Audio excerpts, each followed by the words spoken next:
శ్రీకాకుళం జిల్లాలోనే ఉత్తమ సేవలు అందించే ఆసుపత్రిగా జీజీహెచ్ను తీర్చిదిద్దుతారని కేంద్ర మంత్రి కింజరాపు రామ్మోహన్ నాయుడు అన్నారు. శ్రీకాకుళం ప్రభుత్వ సర్వజన ఆసుపత్రిలో ఇండియన్ ఆయిల్ కార్పొరేషన్ లిమిటెడ్ ఆధ్వర్యంలో సీఎస్ఆర్ నిధుల కేటాయింపుపై సమావేశం నిర్వహించారు. MLA Gondu Shankar, collector Swapnil Dinakar Pudkar, IOCL ప్రతినిధులతో కలిసి కేంద్ర మంత్రి పాల్గొన్నారు. సిఎస్ఆర్ యాక్టివిటీ కింద ఇండియన్ ఆయిల్ కార్పొరేషన్ లిమిటెడ్ వారు 4.5 crore రూపీస్ దీనికోసం ఇవ్వడం జరుగుతుంది.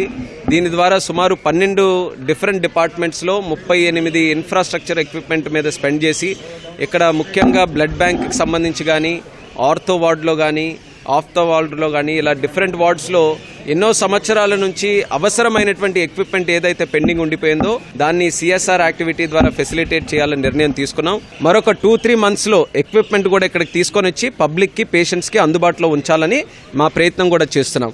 4.5 crores పాటు అనదర్ 81 lakhs కూడా కార్పొరేట్ ఎన్వైర్న్మెంట్ రెస్పాన్సిబిలిటీకి ఐఓసీఎల్ వారే కేటాయించారు.